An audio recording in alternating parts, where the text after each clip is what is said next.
It is now after the Mabul, the great flood, that the Torah repeats the commandment of Puru Urvu, to have children. And many commentators pointed out that there is a difference, a physical, psychological difference between male and female, that for a woman, for a lady, it is a desirable, naturally desirable thing to have children, whereas for male, it must be a commandment, a mitzvah. We see in the previous parasha that it was a universal requirement of Puru Urvu. Now in Parashat Noach, there is the Torah pointing out at the males, the man, that they are commanded, but not necessarily so the women. It's left for ladies as a general requirement.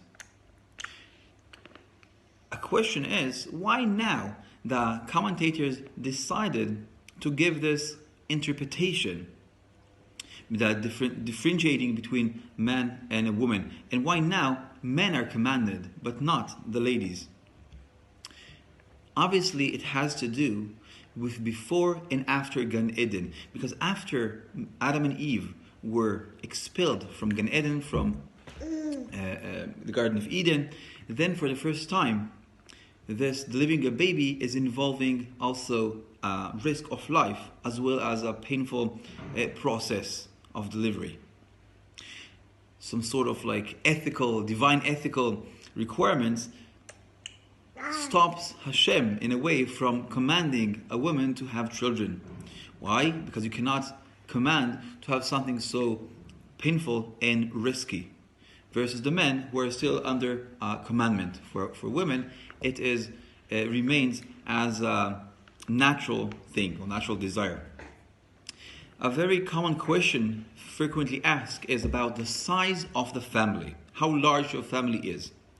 And the answer is as much as possible.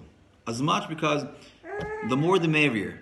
It is, my wife uses to say, Avia, that always people want another one. You will not find someone that is sorry for having another baby, or whether you have 1, 2, 3 children or 8, 10 children, you always have something in your heart. I could have had another one. I just recently heard that from one of my sisters, my second sister, and she got 8 children.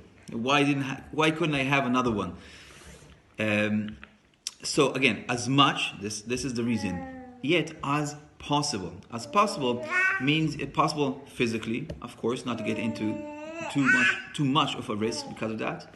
And also mentally, or not spiritually, but mentally, or even financially in a way. And no less important, educationally. Which means if you can, the Rasag, I should point out that Rav Saadia Gaon wrote about 900 years ago that if you're not able to educate your children, you cannot handle it, better than that you do not have children non-educated than having them at all. So as much as possible. This being said, what about birth control? Is it allowed or not allowed? Obviously, it needs to be controlled. So the halacha ordains that it is allowed to be controlled with birth control. Yet there is a distinguish halachically. It's a very complicated issue, but the main distinguish is between something that prevents the man from having the children or preventing the woman.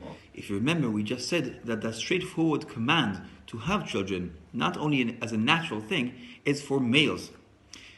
Therefore, a male cannot prevent themselves from having children. But a lady, it is up to her if she wants to make herself prevent it. This is as a thumb of a rule. Kol Tov.